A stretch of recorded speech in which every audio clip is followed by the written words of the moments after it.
Chicos y chicas, buenos días, buenas tardes, buenas noches. Este vendría siendo entonces el último video, la última videoclase antes de la evaluación, de la primera evaluación cognitivo-procedimental. Es aquí donde pues ya definitivamente cerramos esa etapa de lo que tenía que ver con la estadística y la probabilidad y nos adentramos en este mundo del cálculo diferencial. Esta es la primera etapa entonces del cálculo diferencial, que obviamente va a ser todo lo que nos rija a partir de ahora y hasta finalizar el año. Bien, vamos a partir este curso de cálculo diferencial haciendo una pequeña recapitulación de lo que tiene que ver con el conjunto de los números reales. Digo recapitulación porque, bueno, esto es un tema trabajado ampliamente en grados anteriores y además, pues obviamente todos los conjuntos numéricos que ustedes utilizan o han utilizado hasta ahora eh, tienen que ver con ese conjunto de los números reales. Pero en vista de que la evaluación parte del tratamiento de conjuntos, pues precisamente tratemos entonces en este caso de arrancar el conjunto de los números reales mirándolo desde la perspectiva de los conjuntos y más particularmente de la perspectiva de los diagramas de Venn. Entonces, en este caso, pensemos o tratemos de recordar lo siguiente. Por allá en la primaria, ustedes empezaron a trabajar con un primer conjunto con el que hicieron operaciones y ese primer conjunto, pues obviamente fue aquel que nos permitió hacer conteos, el que nos permitió empezar a contar, el que nos permitió pues obviamente llevar una cuenta de los eventos y ese era el conjunto de los números naturales. Bien, eso fue lo que trabajamos en la primaria. Iniciando la secundaria, entonces nosotros nos dimos cuenta de que no solamente existían esos números que nos permitían contar, esos números positivos que nos permitían llevar un conteo, sino que aparecían un nuevo grupo de números que particularmente aparecían con signo negativo. Y en ese caso, pues, se nos amplió un poco este conjunto y pasamos del conjunto de los números naturales al conjunto de los números enteros, donde pues obviamente están los enteros positivos, que vienen siendo los naturales, y están los enteros negativos, que sería lo nuevo que apareció en este conjunto. Finalizando el grado sexto y una buena parte iniciando el grado séptimo, entonces nosotros empezamos a familiarizarnos con este conjunto que es más amplio y es el conjunto de los números racionales. ¿Qué son los racionales? Aquellos números que se pueden expresar como una fracción, como un numerador y un denominador de forma exacta. Entonces, en ese caso, pues obviamente, si ustedes lo miran así, para darnos cuenta de que efectivamente sí es un conjunto más amplio que los naturales y los enteros, pensemos, por ejemplo, en el número 8, que es un número natural. Necesariamente también es entero porque es un entero positivo. Y por otro lado, el 8 yo lo podría expresar como, por ejemplo, como 16 medios, una fracción con numerador y denominador, lo que quiere decir que podría ser un número racional. Bien,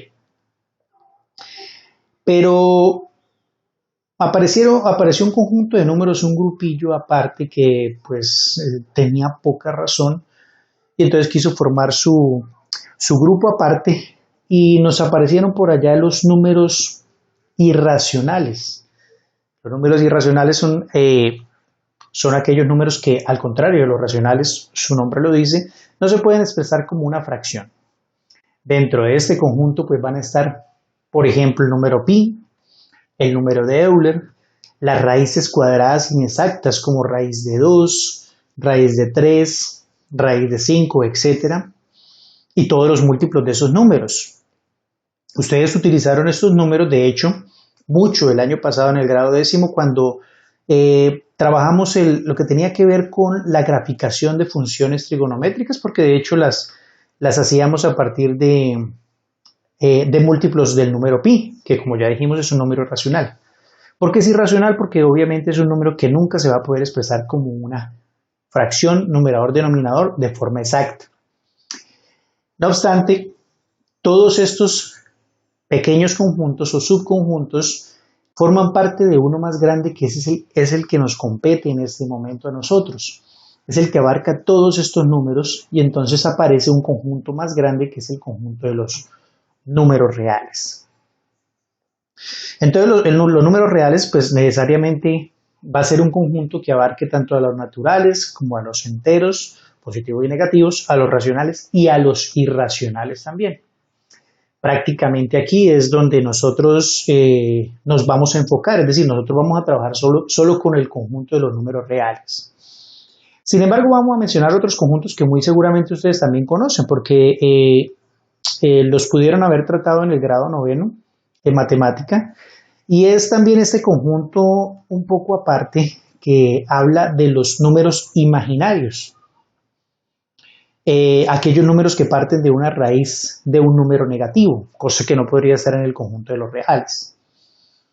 Y el conjunto tanto de los reales como de los imaginarios viene abarcado finalmente por el conjunto numérico que en lo que tiene que ver con la matemática hasta el pregrado de la universidad prácticamente es el que se utiliza, que es entonces este que aparece aquí en amarillo y es el conjunto de los números complejos.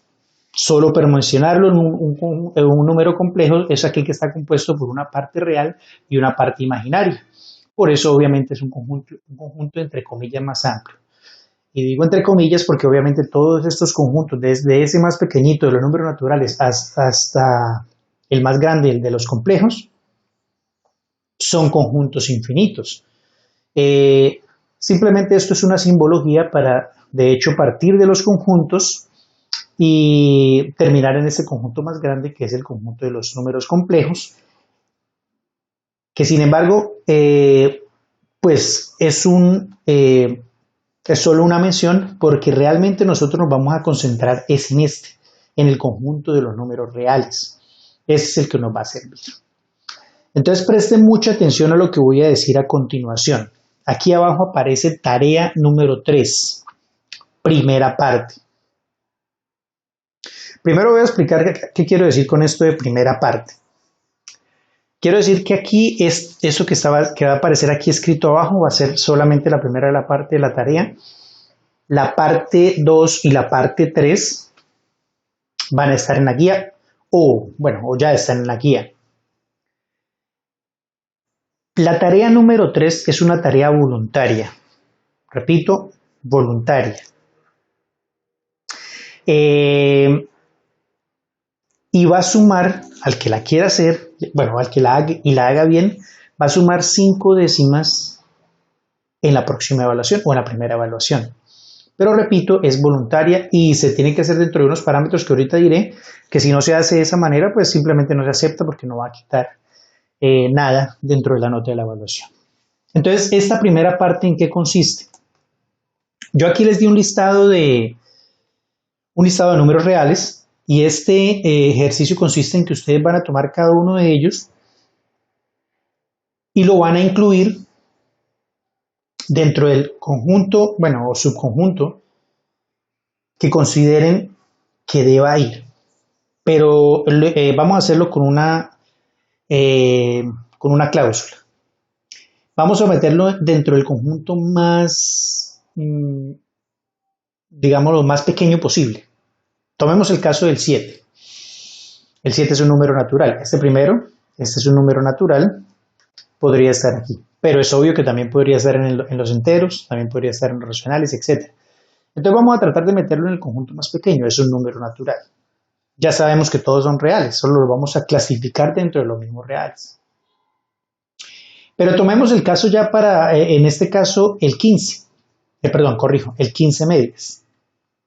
15 medios, si nosotros lo calculamos de forma decimal, nos daría 7.5.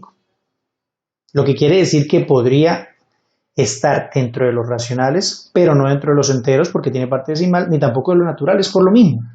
Entonces, en ese caso, el conjunto más, digámoslo así, entre comillas, más pequeño en el que podría estar el 15 medios es el de los racionales.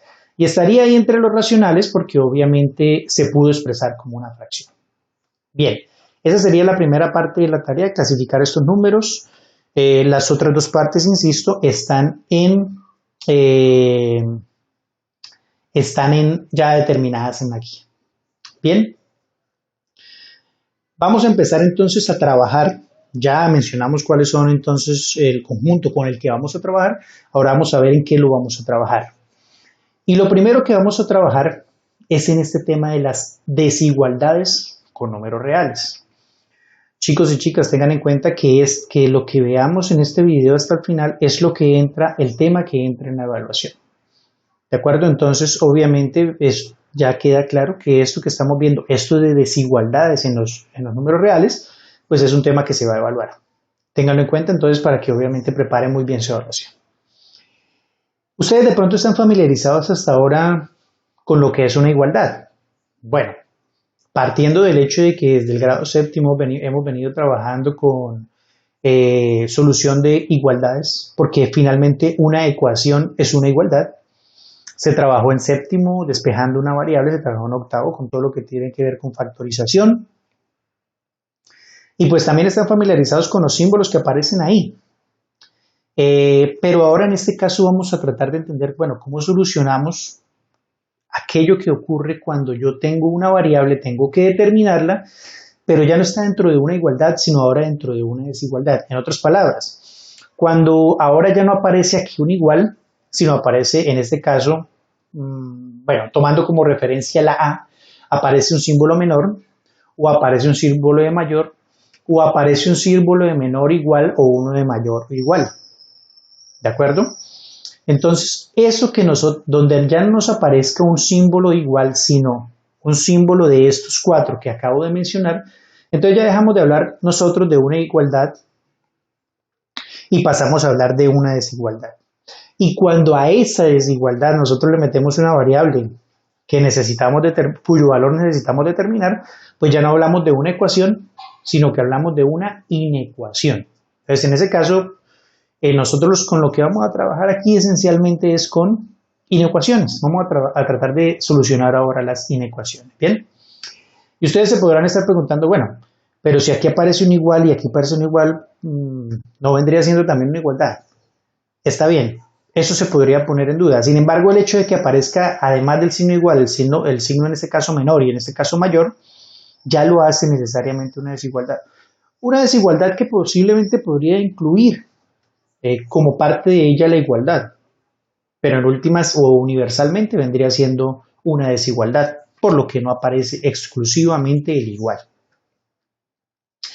Aquí aparecen 5 propiedades de las desigualdades. La verdad son bastante elocuentes o bastante intuitivas, no hay mucho que... no hay nada confuso en ellas. Y por otro lado, no es que se tengan que memorizar. La verdad, se dicha uno con el ejercicio, se va a ir dando cuenta de que ellas aparecen casi que inherentemente y pues se van a cumplir y en ese caso no habría que memorizar. Sin embargo, voy a dar un ejemplo aquí solo de la primera. Aquí me dice que si A y B son números reales y tengo que A es menor que B, menor o igual, bueno, en este caso, y B es menor o igual que C, entonces A es menor o igual que C. ¿Cómo lo podemos ver? Con un ejemplo sencillo, con números reales. Bueno, en este caso utilicé naturales, pero igual hubiera podido utilizar cualquier otro subconjunto de los reales. Si 2 es menor que 3, como sabemos ya que 2 es menor que 3, y 3 es menor que 4, entonces, por recurrencia, 2 va a ser menor que 4. Eso es lo que dice la primera propiedad. Y así sucesivamente. La segunda, la tercera y la cuarta las podrían ustedes analizar sin ningún problema. No creo que sea necesario profundizar mucho más en ello. Sin embargo, me voy a quedar con la quinta. Y aquí la señalé. En esa sí, por favor, chicos, quiero que la memoricen. Bueno, no la memoricen, sino la tengan muy presente todo el tiempo porque esa sí cambia las cosas. Miren que aquí, que no menciono ninguna de las demás porque todo se mantiene igual. Miren el símbolo aquí en estas 4 primeras y miren acá frente a ellos. El signo de la desigualdad es exactamente el mismo. Sin embargo, miren la última. Miren hacia dónde está apuntando esta desigualdad. Está apuntando hacia A. Y resulta que aquí a este lado cambió. En este caso, que pasó a apuntar a B. ¿Eso por qué sucede? Porque resulta que yo multipliqué ambos lados de la desigualdad por un número C que es negativo, que es menor que 0. En otras palabras, ustedes podrían decir, bueno, diciéndolo de forma verbal, si yo una desigualdad la multiplico a ambos lados para no alterarla, por la misma cantidad, pero resulta que esa cantidad es negativa, entonces el signo de la desigualdad va a cambiar de dirección. Yo lo voy a insistir, en la guía está escrito ya, pero lo voy a insistir de pronto ahorita más adelante cuando resolvamos el primer ejemplo es de inecuaciones, que posiblemente no entre dentro de esta evaluación, pero pues lo digo desde ya. Tenga muy presente esa última propiedad. La resumo ya para pasar a la siguiente diapositiva. Si yo tengo una desigualdad y la multiplico a ambos lados de la desigualdad, o del signo de desigualdad, por un mismo número, pero ese número es negativo, el signo de la desigualdad cambia de dirección, como reitero, sucedió acá, apuntando hacia A, y aquí pasó a apuntar hacia B, porque resulta que la C es negativa. Bien, ese es el importante de tener en cuenta. La verdad los otros son bastante evidentes, entonces no hay mucho que profundizar en ellos. Entonces resulta que nosotros tendremos que familiarizarnos con, o más bien para tratar de entender un poco más lo que es una desigualdad, tenemos que familiarizarnos con un término que es el que nosotros llamamos intervalos, que también ya lo hemos utilizado. De hecho, recuerden por allá al principio cuando estábamos haciendo tablas de frecuencia y nosotros empezábamos a armar intervalos de clase o clases y decíamos, este incluye, este no incluye, y los límites, etcétera, el ancho del intervalo, bueno, en fin, de dónde a dónde iba, los límites, límite inferior, límite superior. Esencialmente eso es lo que vamos a tomar acá. Es otra forma de representar una igualdad, porque resulta que, a diferencia de las igualdades, cuando nosotros solucionemos inecuaciones, ya no ecuaciones, sino inecuaciones, no vamos a tener resultados que sean un solo valor, como sucedía con las ecuaciones, sino que vamos a tener un conjunto de hecho infinito de resultados que están representados en un tramo de la recta numérica de los números reales. De hecho, eso es un intervalo. Un intervalo es un tramo, un pedazo de la recta donde se supone que están representados todos los números reales. Eso es un intervalo. Un pedacito,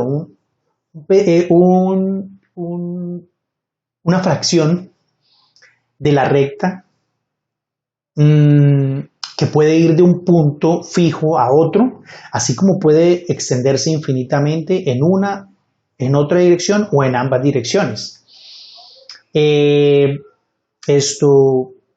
Que dentro de ese intervalo, a diferencia de pronto de lo que nosotros veíamos en estadística, donde era un número limitado de valores y que los contábamos y en esa época poníamos la frecuencia, porque eran valores discretos, en este caso no, en este caso todos los números que existan entre un punto y otro forman parte del intervalo. Y en definitiva, como el conjunto de los números reales es un conjunto denso, es decir, entre un par de números reales puede haber otro, y entre ese otro par puede haber otro, y así sucesivamente hasta llegar a extendernos infinitamente, podríamos decir que en cualquier tramo, por pequeño que sea, de esa recta numérica real, siempre va a haber un número infinito de valores. Y lo que nosotros queremos esencialmente es delimitarlo, entender dónde empieza y dónde termina, para obviamente dejar claro qué parte corresponde a la solución de nuestra inecuación. Pero bueno, vamos a ser un poco más específicos, más puntuales en este caso. Recordémoslo desde el punto de vista de lo de la estadística. Aquí al final me dice que los intervalos pueden ser abiertos, cerrados o semiabiertos. Pero antes vamos a entender una cosa para familiarizarnos o retomar lo que veíamos en estadística. Hay tres formas de representar en este caso un intervalo, podríamos decir, o representar una desigualdad, y es a través del intervalo que ya conocemos, a través de una notación de conjuntos que es una forma muy matemática, pero bueno, es válida y hay que entenderla, y la representación gráfica que yo diría que es la más clara, es la más elocuente y la que muy seguramente nos va a servir de aquí en adelante y más cuando retomemos el tema de funciones, obviamente para definir lo que es el dominio y el rango, si tenemos funciones que tienen dominios y rangos limitados precisamente por intervalos. Hay tres formas de representar una misma desigualdad. Los intervalos los podemos recordar de por allá de estadística. Recuerden, chicos y chicas, que el corchete este que estoy señalando quería decir incluye, mientras que el paréntesis, este que estoy señalando, quería decir no incluye. En ese caso, pues, desde el punto de vista del intervalo, si queremos de pronto saltarnos esta parte de notación de conjuntos o esa parte puramente matemática, pues vemos que esencialmente, si yo incluyo A en forma de intervalo y paso así aquí a la representación gráfica, miren que A está con un puntico relleno. Eso quiere decir que el A también, ese punto A también es válido, también cuenta. Mientras que B está con paréntesis acá y aquí está con un punto vacío. Eso quiere decir que me acerco mucho a B, pero B no está incluido dentro de la solución. Y si queremos verlo desde el punto de vista de la notación de conjuntos, miren que este símbolo de menor igual quiere decir que el valor de A, un valor igual a A es válido. Mientras que miren que B no tiene símbolo de igualdad, solo tiene de menor. Entonces en este caso pues estaría incluido el valor de A, más no el valor de B. Pero esencialmente estos son, chicos, 1, 2 y 3 idiomas que tenemos que familiarizarnos. Y tenemos que entender que los tres nos están diciendo lo mismo. En forma de intervalo, me muevo, voy desde A, todo valor que empiece en A, incluyendo a A, porque aquí está cerrado, y que vaya esta vez sin incluir a B. Todos los valores entre A y B van a ser válidos dentro de mi solución. Eso mismo dije acá, todos los valores X puede tomar, aquí lo estoy diciendo así, X puede tomar cualquier valor entre A y B, incluye a A, no incluye a B. Y estoy diciendo exactamente lo mismo acá en la representación gráfica. Puedo tomar cualquier valor, lo que está en rojo, entre A y B, incluyo a A, pero no incluyo a B. ¿De acuerdo? Entonces, chicos, ahí esencialmente están los tres idiomas en los que nosotros vamos a manejar de aquí en adelante las soluciones matemáticas. Ya no va a ser un solo valor, sino un conjunto de valores. Bueno, por si acaso aquí tenemos otros ejemplos, haciéndolo de forma, bueno, tratando de hacer la misma explicación. Permítanme, voy a sacar pluma para que no se me esté desapareciendo. Bueno, el puntero láser. Aquí tengo, entonces, en este caso, no incluye a A, incluye a B. Lo podemos ver en la gráfica, no incluye a A, pero sí incluye a B. Pasamos al caso de los infinitos. Entonces, en este caso, no incluye a A y se extiende infinitamente hacia la derecha a partir de A, que es lo que vemos aquí. No incluye a A, pero se extiende hacia la derecha infinitamente. En este caso, sí incluye a A y lo mismo se extiende infinitamente a la derecha. No cambia sino el hecho de que aquí se rellenó. Este, por el contrario, viene desde menos infinito. Se detiene en B, pero no lo incluye. Entonces, acá tenemos, viene desde menos infinito. Se detiene en B, pero está vacío, no lo incluye. Y este viene desde menos infinito y se detiene en B, pero sí lo incluye, como lo vemos ahí. Finalmente está el conjunto completo. Viene desde menos infinito, se extiende hasta infinito. Podemos decirlo desde el punto de vista de los conjuntos que son todos los reales. Como ustedes recordarán, el año pasado a veces definíamos los dominios, todos los reales. Y obviamente aquí la recta aparece totalmente coloreada porque incluye todos los valores. Todos estos intervalos que señalamos aquí en la tabla son los que nosotros llamamos semiabiertos. ¿Por qué? Porque esencialmente esto nos muestran, o ustedes pueden ver claramente que están cerrados en un lado y abiertos en el otro. O este último podríamos decir que es abierto porque está abierto en ambos lados. Yo aquí abajo puse un par de ejemplos de un intervalo cerrado porque no están aquí en la tabla. Entonces en este caso fíjense que parte de un punto y llega a otro punto fijo, no finitos, no infinitos, es decir, un valor real, parte de un valor real termina en otro y los incluimos porque los rellenamos. Eso sería un intervalo cerrado. Y un intervalo abierto pues sería este. Muy parecido a este de menos infinito hasta infinito, pero aquí lo hacemos con valores finitos, es decir, con números reales. Tenemos un punto de inicio, un punto de finalización y los puntos no están incluidos, por eso están vacíos. Vamos a hacer entonces un ejemplo para que quede un poco más claro lo que tiene que ver con la representación mediante intervalos. Tengan muy presente ese tema porque chicos y chicas recuerden que este vendría siendo el último tema que entra dentro de la evaluación. El ejemplo nos dice lo siguiente. Representa en la recta numérica los siguientes intervalos. Bueno, solo aparece uno. De hecho, aparece el enunciado en plural porque ustedes, para aquellos que quieran hacer voluntariamente la tarea número 3, la segunda parte de la tarea precisamente consiste en graficar otro par de intervalos, o sea, representar una recta numérica. En este caso vamos a hacer el ejemplo con este primero, que se mete con la temática también de conjuntos, ténganlo muy presente. Viene una parte, un tramo, que viene desde menos infinito y se detiene en 5 sin incluir el 5, como lo vemos acá. Y hay otra parte que arranca en menos 10 y lo incluye, porque tiene corchete, y se extiende hasta infinito hacia la derecha. Pero yo no puedo ver este intervalo como, digámoslo así, como sectores aparte. Tengo que entenderlo como un todo. ¿Y el todo qué implica? Esto, la intersección. Tengo que intersectar los dos pedazos. Tengo que cruzarlos. Y recuerden, chicos, que desde el punto de vista de los conjuntos, la intersección, la operación intersección quiere decir elementos comunes. Entonces, este ejercicio, recuerden, chicos, ejercicios como este van a aparecer en la evaluación. Entonces, un ejercicio como estos lo solucionaríamos de la siguiente forma. En primera instancia, pues, trazamos la recta numérica real. Ese sería el primer paso. En segunda instancia vamos a coger este pedacito, este tramo de la izquierda y lo vamos a graficar acá. Entonces dice que viene desde menos infinito, por allá viene desde menos infinito que se detiene precisamente en 5, pero no debe incluir el 5 y por eso lo dejé ahí vacío. Ustedes podrían pensar que viene desde por allá de menos infinito y llega hasta un valor muy cercano a 5 como 4.99999, pero nunca será 5. Bien, ya graficamos la primera parte, esta. Vamos ahora a graficar la segunda. La segunda dice que viene desde menos 10 y se extiende infinitamente hacia la derecha, como está con esa flecha de color verde. Pero en este caso sí debe incluir al menos 10, tal cual lo vemos ahí con el punto o la circunferencia rellena o el círculo.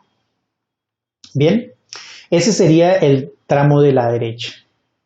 No obstante, a mí no me interesa ni el de la izquierda ni el de la derecha solos. A mí lo que me interesa es la intersección. La intersección son los elementos en común. ¿Qué vendría siendo en común en este caso? Aquellos lugares de la recta donde aparecen simultáneamente las dos gráficas, donde hay tanto un pedazo rojo como un pedazo verde. O sea que aquí gráficamente podemos ver que la intersección iría desde acá, desde menos 10 hasta 5. En ese caso, pues obviamente lo vamos a tratar de trabajar con otro color, lo ponemos aquí en morado.